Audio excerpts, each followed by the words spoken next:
민주당이 내란 전담 재판부에 수정안을 내놓자 대법원이 자체적인 내란 전담 재판부 예규를 내놨습니다. 양쪽의 차이는 뚜렷합니다. 민주당은 추천위원회를 거쳐 재판부를 구성하자는 생각인데 대법원은 재판부를 무작위로 배당하는 원칙을 분명히 했습니다. 먼저 여도현 기자입니다. 정청래 민주당 대표는 외부 로펌의 자문 등을 통해 내란 재판부 수정 입법안을 마련했습니다. 관심이 많으셨던 외부 법률 자문을 구했던 내용 이런 것들을 총망라해서 그중에서 최대 공약수를 정리해서 오늘 의총에 보고를 했고 법원은 그간 공정한 재판을 받을 권리를 침해한다며 위헌 가능성을 경계해왔습니다. 내란 전담재판부랑 법외국제 신설에 대해서 어떤 입장이세요? 부분상 회의가 있으니까 그때 한번 논의해 보겠습니다. 민주당 수정안이 나오자 오늘 대법원은 행정회의를 열어 전담재판부 구성에 관한 예규를 답으로 내놨습니다. 내란, 외환에 관해선 법원장이 전담재판부를 설치할 수 있고 다른 재판보다 우선해서 신속하게 한다는 내용이 담겼습니다. 내란 사건을 배당하는 방식은 언급하지 않았습니다.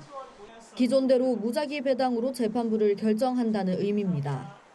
민주당 안은 법원 내부 추천위를 통해 담당 판사를 정하면 대법원장이 인사를 내야 합니다. 하지만 대법원은 이는 위헌 소지가 크다는 이유로 다른 재판에 적용되는 무작위 배당 원칙은 손대지 않았습니다. 대법원은 신속 공정한 재판을 위해 안팎의 요구에 따른 것이라면서도 민주당과 소통은 없었다고 설명했습니다. 그러면서 민주당에 반대하는 게 아니라 무작위로 해야 공정하다고 덧붙였습니다. 사실상 민주당 입법안의 위헌성을 지적한 겁니다. 전담재판부로 지정이 되면 기존에 맡고 있던 사건은 다른 재판부로 재배당하고 새 사건은 맡지 않습니다. 대법원 예규도 민주당 안과 마찬가지로 2심부터 적용됩니다.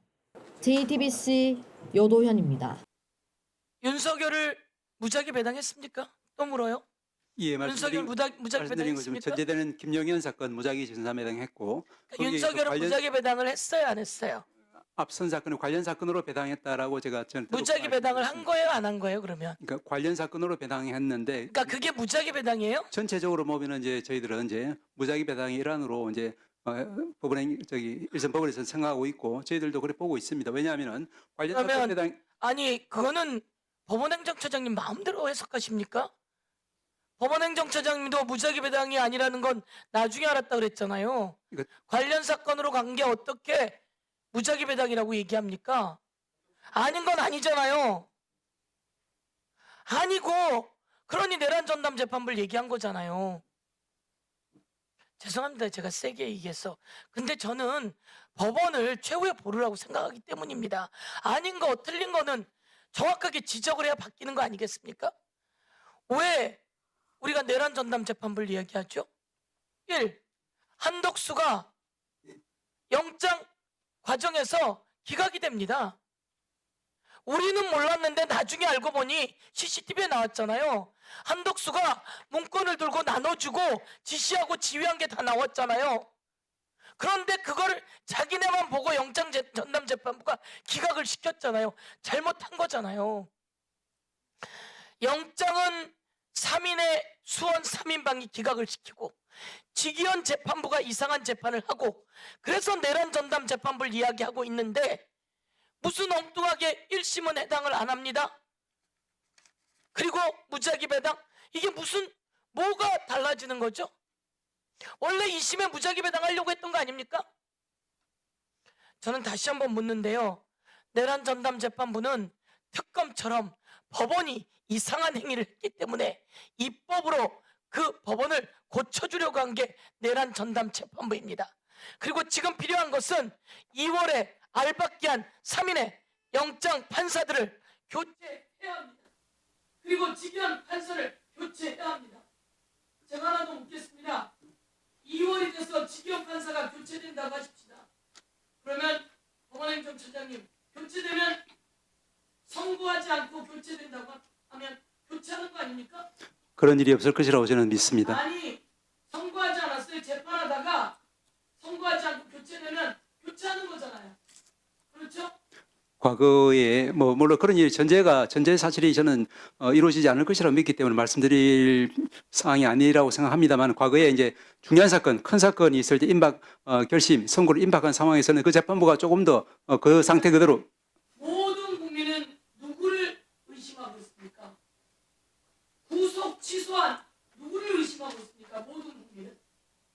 법원이 누구 때문에 지금 재판부가 이상하다라고 얘기를 듣고 있습니까?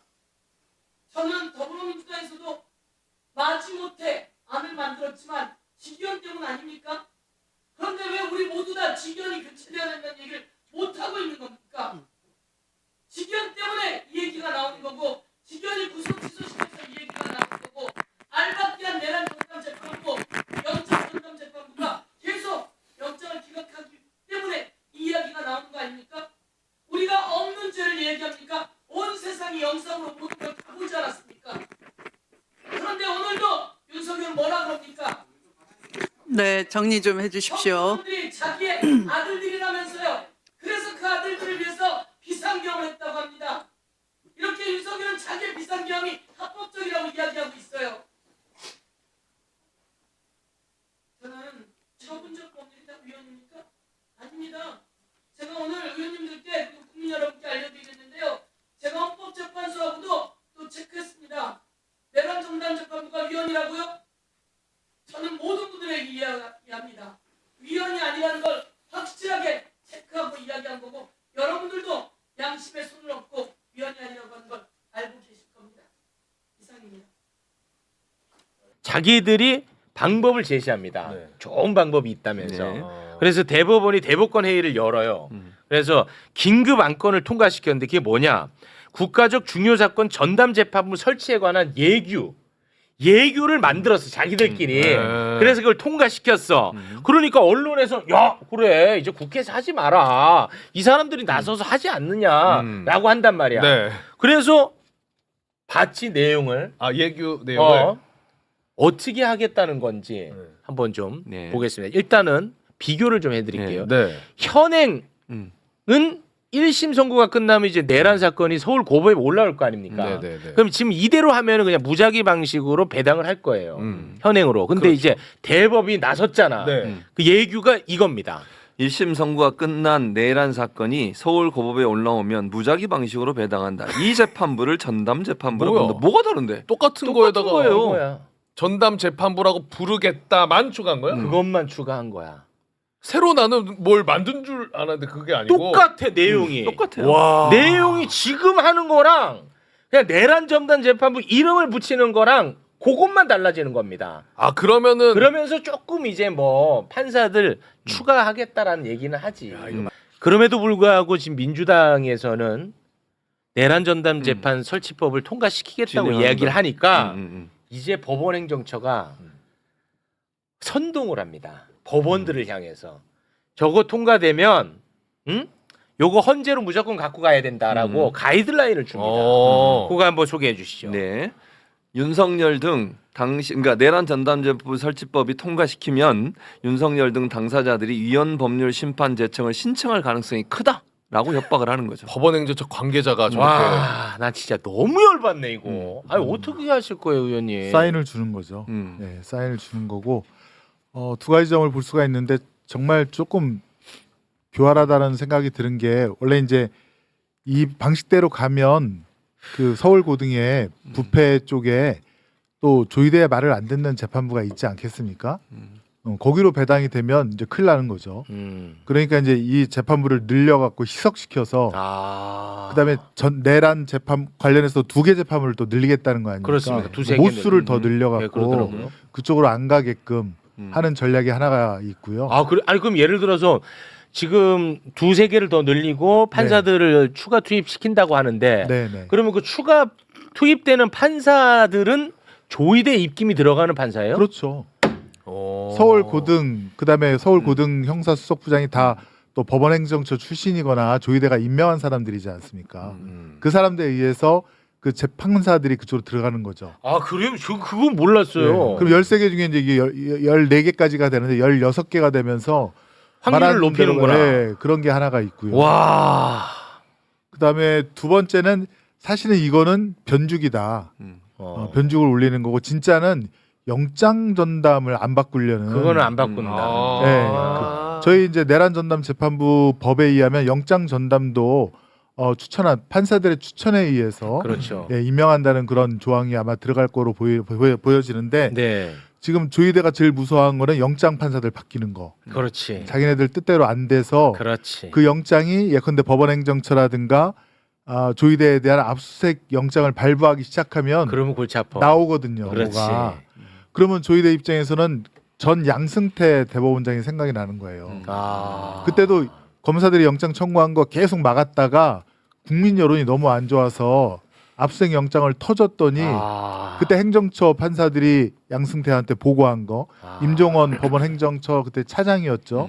차장한테 보고한 것이 나오면서 그때 난리가 났었거든요. 재판 거래가 막 나오고. 그럼 이게 뚫리기 시작하면 자기한테까지 온다. 그래서 5월 3일 날 우리 이재명 후보님을 5월 3일 아닌가요?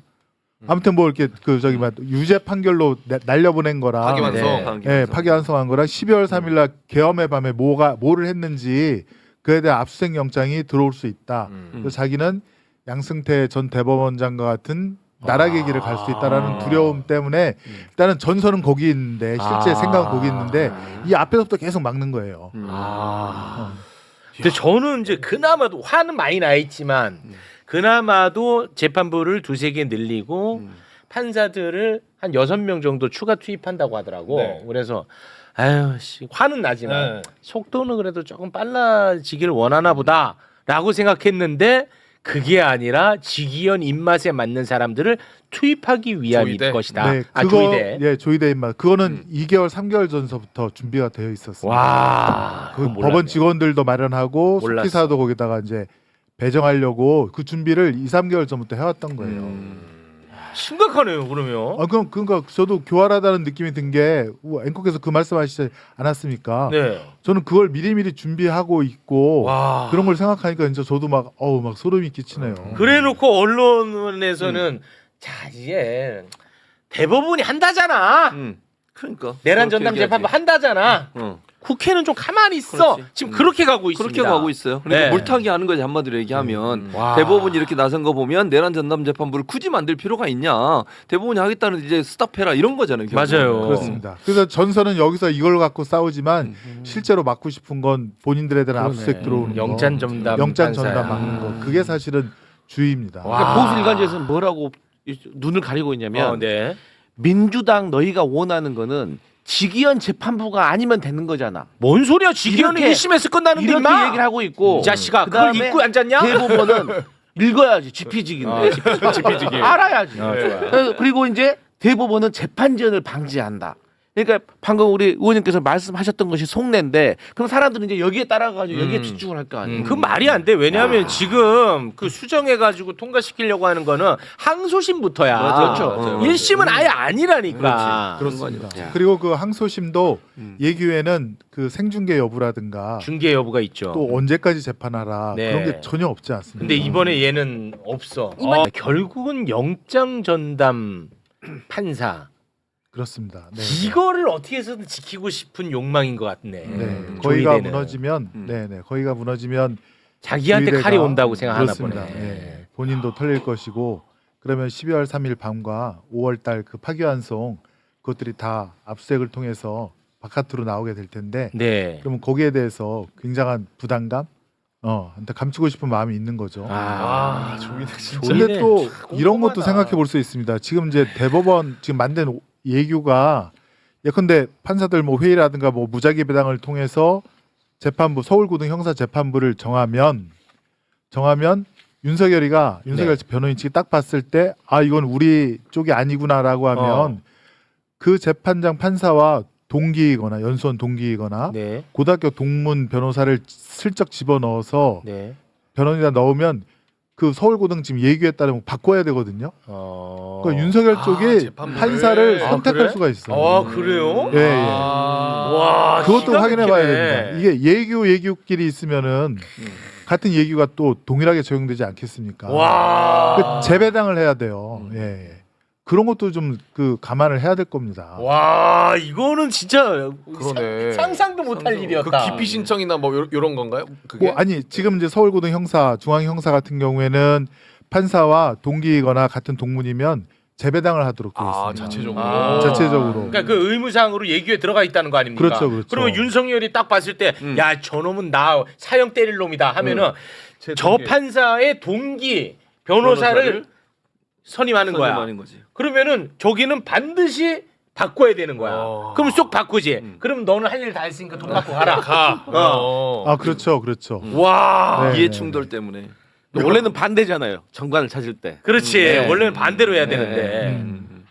그래서 자기의 입맛에 맞는 판사한테는 그 그런 정관을 선임을 안 하거나 아니면 재판 시작하면 또 그 얘기는 또 효력이 없어지거든요. 그러니까 좀 나중에 내거나 그런 식으로 해서 또 법 기술을 또 부릴 수 있는 겁니다.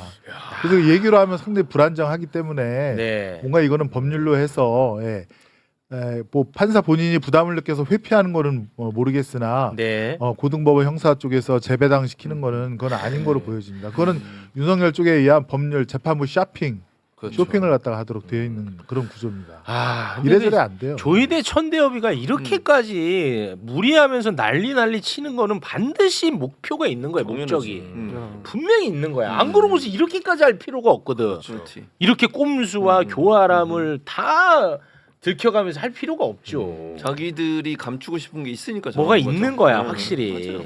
그리고 또 하나 의심되는 게 윤석열은 또 직위원만 바라보고 있으니까. 직위원만 바라보잖아. 그러니까요. 아까 저는 얘기해 주신 게 진짜 공감되는 게 윤석열이 절대 바보가 아니고 바보 아니야. 생사의 기로에 놓여 있는 사람이기 때문에 어떤 거든 방법을 찾을 거 아니에요. 그렇습니다. 걔는 죽느냐 사느냐인데 맞아. 무슨 그 청년들 뭐 그게 뭐가 중요하겠냐 자기는 자기 사는 방법을 찾는 거야 윤석열이가.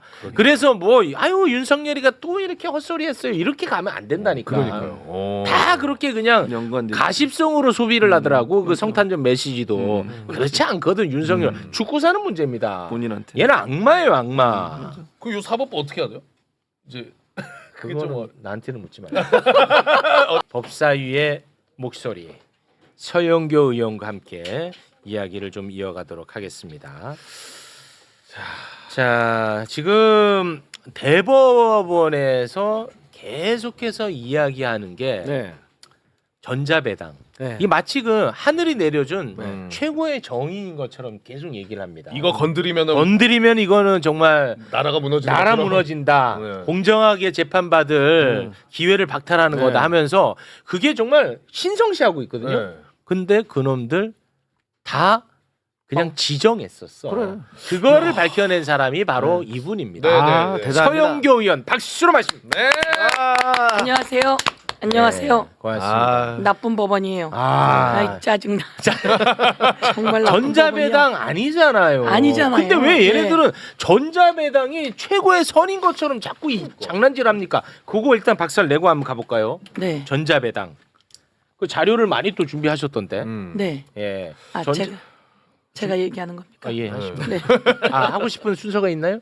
아닙니다. 네, 여기서 네. 또 주시는 건 줄 알고. 예. 여기 그 자료를 저희한테 서영교 의원실에서 보낸 거예요. 저희 쪽에. 네. 봤더니 적시처리 필요 중요 사건으로 접수된 것들이 우리가 생각했던 것보다 더 많아. 더 많아요? 우리는 윤석열만 그런 줄 알았잖아. 네. 이게 아니더라고 보니까. 윤석열, 조지호 이번에 조지호도. 파면당한 조지호. 네. 조지호를 먼저 적시처리 필요 중요 사건이라고 해서 갔다가 직위원에게 꽂지요. 직위원에 꽂아버렸잖아. 네, 조지호. 적시처리 필요 중요 사건 접수가 된 거야. 왜 하필이면 다 직위원한테 가나 우리 궁금했잖아. 네. 근데 전자배당이라고 하니까 우리가 말할 수가 없어. 무작이라니까. 무작위로 하니까. 그러니까 참 희한하다 했는데. 무작인 줄 알았지. 네, 그렇죠. 지정했지. 20원 1월 8일 조지호 김봉식을 1월 8일에 접수해서 1월 8일에 직위원에게 갖다 꼽습니다. 그러니까 그 밑에. 적시 처리 필요 중요 사건 접수. 맞지? 야, 말 이거 아니지? 대박이네. 그러니까 이거는 전자배당이 아니라는 거잖아요. 전자배당이 아니지. 그렇습니다. 이거는. 무작위 배당이라고 하는 게 아니라는 겁니다. 이 그러니까 첫 출발이 이제 김용현이 자료도 한번 좀 올려주시겠습니까? 자, 김용현은 24년 12월 27일에 접수 보고가 되고 그것도 마찬가지로 직위원에게 적시처리 필요 중요 사건으로 지정을 합니다. 그리고 조지호, 김봉식이 있었고 그 다음이 1월 26일에 윤석열도 윤석열이. 적시처리 필요 중요 사건이라고 직위원에게 지정을 합니다. 그렇습니다. 와. 저 자료를 법원에서 저희들에게 준 겁니다. 와. 저에게 준 겁니다. 제가 갖고 있는 건데요. 곳곳에도 알리고 있는데 네. 전파력이 한계가 있어서 와. 오늘 이 자리에 한 번 더 이야기를 하는 겁니다. 와. 예, 그러면 이거는 딱 팩트로 우리가 이야기를 할 수 있는 거죠. 그렇습니다. 예, 법원에서 받으셨다니까. 네, 그 자료는 법원 자료입니다. 법원 자료죠. 그건 확실하죠. 법원 자료고, 예, 조지호, 김봉식을 먼저 갖다가 꽂아주고, 그 다음에 윤석열을 갖다가 꽂아주고, 그리고 노상원도 갖다가 꽂아주고, 그렇게 되는 겁니다. 그러니까 노상원이 믿는 게 있으니까 직위원한테 나가서 하고 싶은 대로 하는 거죠. 와. 그리고 아까도 여러분 여기서 들으셨지만 직위원 재판에 가가지고 그 누구야 김용현 변호사들이 네. 하고 싶은 대로 막 떠들고 막 떠들고 있죠. 그리고 지금도. 검사한테 무식하다는 소리 무식하다고. 해대면서 예. 그랬더니 이해하는. 아유 제가 존경하는 변호사님들에게 예, 감히 토다는 건 아니고요. 감히 토다는 건 아니고 이따위 말을 할 수 있는 상황은 벌써 조의대 중심으로 법원에서 만들어 놨던 만들어 겁니다. 놨던 거야. 예. 이게 우연히 발생하는 게 아니라 만들어 놨다. 그러네. 자료가 예. 법원 자료다. 네. 그러면은 아까 우리가 영상에 본 것처럼 천대엽이가 어제 법사위에서 네, 지금 수정안 관련해 가지고 네. 대법원장이 재판할 판사를 정한다는 거는 사법 역사에 비춰 후퇴라고 볼 수밖에 없. 이거는 말도 안 되는 소리네. 자기 비판. 자아 비판. 자기들 이렇게 똑같이 네, 한 자아 거가 비판이에요. 있는데. 그렇습니다. 자아 비판. 자기들이 해놓고 예 아. 와 뻔뻔하다 진짜 뻔뻔해. 그리고 다시 그들이 무작위 배당을 하겠다며 들고 온 자료에 보면 네. 조지호, 김봉식, 윤석열, 노상현 등을 관련 사건이라고 하면서 갖다 꽂아주거든요. 네. 그런데 여기서 무작위 배당 원칙을 하겠습니다. 내란 전담 재판부를 만들겠습니다라고 해놓고 또 관련 사건은 갖다 꽂아주겠습니다. 이렇게 넣어놓습니다. 아 이번에 예규에. 예, 여기에 아. 예, 관련 사건을 배당하는 경우 2회라고 해서 얘기하면서 협의를 거쳐서 재판부들의 협의를 거쳐서 실시하며 관련 사건을 배당하는 경우 이렇게 해서 관련 사건으로 또 배당할 가능성을 여기다 넣어놓고 있는 거죠. 아 그러면은 뭐 그 자꾸 그 전자배당 한다고 하니까 뭐 조금은 나아졌나? 뭐 한다 쳐 예를 들어. 근데 음. 그 뒤에다가 또 다 갖다 붙일 수 있다는 거야. 근데 만약에 전자배당 자꾸 이제 의심은 되는데 그게 예를 들어서 친조의대 판사야. 네. 그럼 거기에 제2의 직위원이 나타나고 네. 그 뒤에 다 붙인다는 거야. 항소심도. 그렇습니다. 와, 나 네. 그건 또 몰랐네. 이게 이제 김용현을 처음에 적시처리 필요 중요 사건이라고 지정을 해놓고 네. 직위원에게 됐잖아요.